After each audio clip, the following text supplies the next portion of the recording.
Hi, everyone. I've always represented the common American man and woman as a member of the House of Representatives, which is why I've always been despised in Washington, D.C., and just never fit in.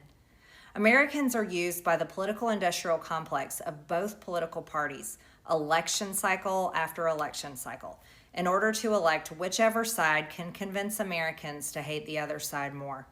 And the results are always the same.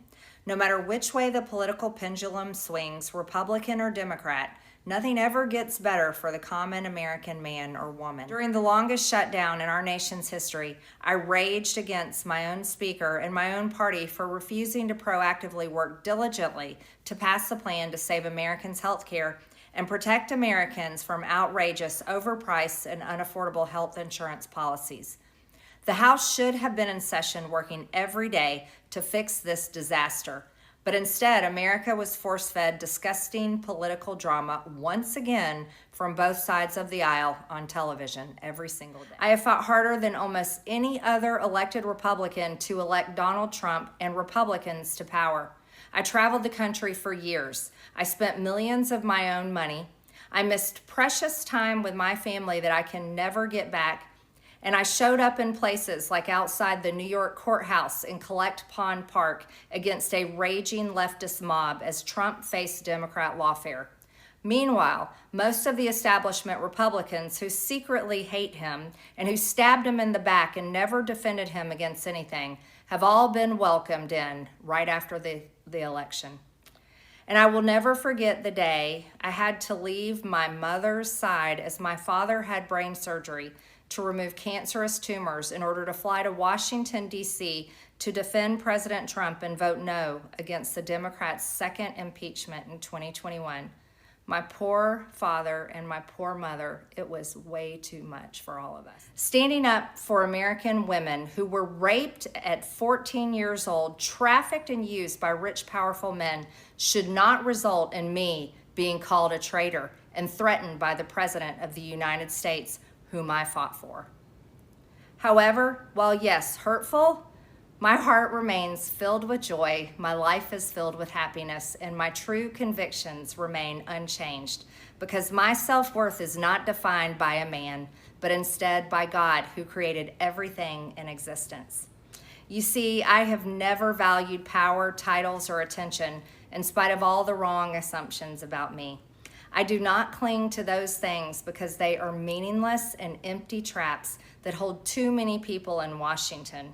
I believe in term limits and do not think Congress should be a lifelong career or an assisted living facility. And I have fought against Democrats' damaging policies like the Green New Deal, wide open, deadly, unsafe border policies, and the trans agenda on children and against women.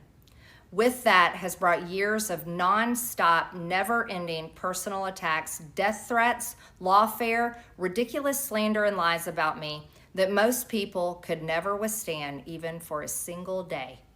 It has been unfair and wrong, not only to me, but especially to my family, but it's been wrong to my district as well. I have too much self-respect and dignity. I love my family way too much, and I do not want my sweet district to have to endure a hurtful and hateful primary against me by the president that we all fought for, only to fight and win my election while Republicans will likely lose the midterms, and in turn be expected to defend the president against impeachment after he hatefully dumped tens of millions of dollars against me and tried to destroy me. It's all so absurd and completely unserious. I refuse to be a battered wife, hoping it all goes away and gets better.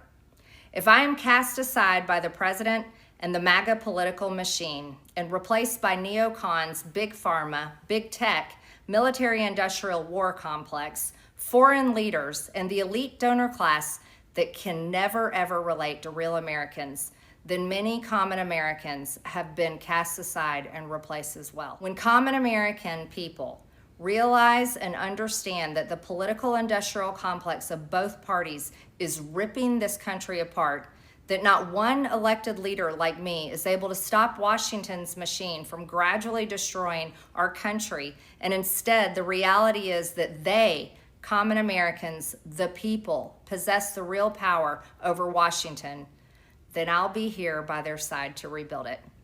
Until then, I'm going back to the people that I love to live my life to the fullest as I always have, and I look forward to a new path ahead. I'll be resigning from office with my last day being January 5th, 2026, and I look forward to seeing many of you again sometime in the future. May God bless you all, and may God bless America.